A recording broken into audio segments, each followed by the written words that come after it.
ایمان کی دولت ہے، اللہ نے اس کو بڑی عظمت عطا فرمائی ہے۔ رب نے قرآن میں جہاں بھی خطاب فرمایا ہے، مکہ کے اندر اللہ سب انسانوں کو فرماتا تھا یا ایھا الناس یا ایھا الناس، لیکن جب مدینہ شریف میں سب مسلمان یا جتنے مکہ سے ہجرت کر کے تشریف لائے، اللہ رب العزت نے جس صفت کے ساتھ لوگوں کو پکارا ہے وہ ایمان کی دولت ہے۔ اللہ نے کہیں یہ نہیں فرمایا کہ امیر صحابہ کرام سنو، غریب صحابہ کرام سنو، وہ سنو جو مال و دولت لے کے آئے ہو، وہ جن کے پاس مکان بنگلہ ہے، جن کے پاس کھیت ہیں، جن کے پاس کھجور کے باغات ہیں، بلکہ اللہ نے جہاں بھی پکارا ہے یا ایھا الذین آمنو کے تاج کے ساتھ پکارا ہے۔ یعنی پتہ چلا دنیا کے اندر کوئی دولت زیادہ اہمیت نہیں رکھتی، جو دولت اللہ کے ہاں اہمیت رکھتی ہے وہ ایمان کی دولت ہے، وہ ایمان کی دولت ہے۔ اور یہ دولت جس بندے کو مل جاتی ہے وہ بندہ دنیا میں بھی کامیاب ہو جاتا ہے، آخرت میں بھی کامیاب ہو جاتا ہے۔ یہ جو مال کی دولت ہے، یہ جن کے پاس ہے اگر دیکھا جائے تو ایک دن ختم ہو جاتی ہے۔ کبھی آپ نے دیکھا ہو کہ جو بندہ مالدار ہو اور اس کے اوپر، اس کے مال کے اوپر شریعت اس کو ناپتی تولتی ہو، یہ شریعت نے مال کو معیار بنایا ہے، ہرگز نہیں، شریعت نے ایمان کو معیار بنایا ہے۔ اگر ایمان والا ہو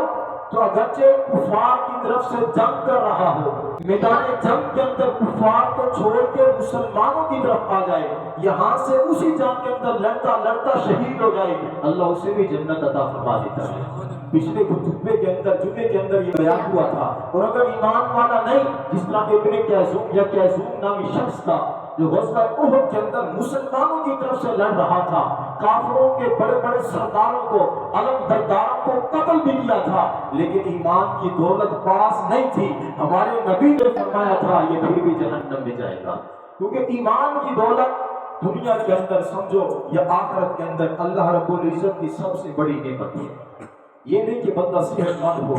بس وہی جنت میں جائے گا، بلکہ اگر بندہ مریض ہو، بستر کے اوپر پڑا ہو، لیکن ایمان کے ساتھ دنیا سے جا رہا ہو، یاد رکھو ڈائریکٹ جنت کے اندر جائے گا،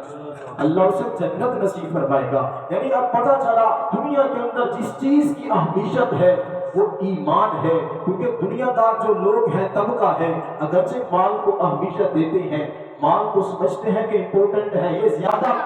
فضیلت والا ہے، جس کے پاس مال ہو اس کی عزت کرنی چاہیے، یہ دنیا داری کے قانون ہے۔ اگر دنیا بنانے والے کے قانون کو دیکھنا ہے تو ایماندار کی عزت کرنی چاہیے، ایماندار کو اہمیت دینی چاہیے، ایمان والے کو عزت اور اس کی قدر کرنی چاہیے۔ کیوں؟ ہمارے علاقے میں یا معاشرے کے اندر ایک بڑی کبھی حرکت ہے یا کبھی یعنی برا عمل ہے، ہم دیکھتے ہیں اگر کوئی موچی ہے اڈے پہ بیٹھا ہوا ہے، ہماری نظر میں وہ ویلیو والا نہیں ہوتا، ہم تو اپنی خوشی میں اس کو بلاتے بھی ہیں، کیوں؟ بیچارہ غریب ہے اس لیے، اگرچہ غریب ہے لیکن ایمان کی دولت سے مالا مال ہے۔ اگر تو اپنے پاس بلائے گا تو سن تیرا ایمان اس سے اور مضبوط ہوگا، کیونکہ اسلام کہتا ہے اگر کسی کی عزت کرنی ہے تو ایمان کی بنیاد پہ کرنی ہے، کسی کو عزت دینی ہے، قدر کرنی ہے، اس کو اچھا مقام دینا ہے تو صرف ایمان کی بنیاد پہ دینا ہے۔ اگر مال کی بنیاد پہ دو گے یہ ایمان کے اندر نہیں ہے، شریعت کے اندر نہیں ہے، اسلام کے اندر نہیں ہے، ہمارے نبی کے فرمان کے اندر نہیں ہے،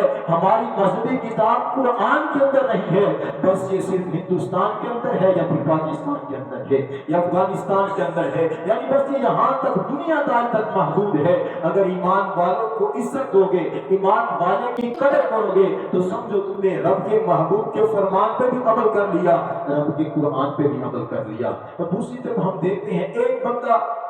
موچی ہے، اگرچہ وہ اڈے پہ بیٹھ کے ہمارے جوتے سلائی کرتا ہے، ہمارے گندے جوتے ہمیں چمکا کے دیتا ہے، ہمیں تو چاہیے کہ ہم اس کا شکریہ ادا کریں، یار میرے جوتے گندے تھے تم نے چمکا کے دے دیے، میں خود ان سے نفرت کر رہا تھا، مجھے خود پسند نہیں آ رہے تھے، میں ان کو پہن کے کسی محفل میں نہیں جا سکتا تھا، کسی یار دوست کے گھر نہیں جا سکتا تھا، لیکن تو نے ان کو ایسا چمکدار بنا دیا، گویا تو میرے اوپر احسان کرنے والا ہے کہ تو نے تھوڑی سی محنت کی ہے، میری عزت بچ گئی ہے، میں دوست کے ساتھ بیٹھ سکتا ہوں، میں جب اس کے پاس بیٹھوں گا اسے اپنا جوتا دکھا سکتا ہوں، یعنی وہ تو ہمارے محسن ہیں، یعنی وہ معاشرے کے اندر جو ہے یہ اور بات ہے، ان کا ذریعہ معاش یہی ہے،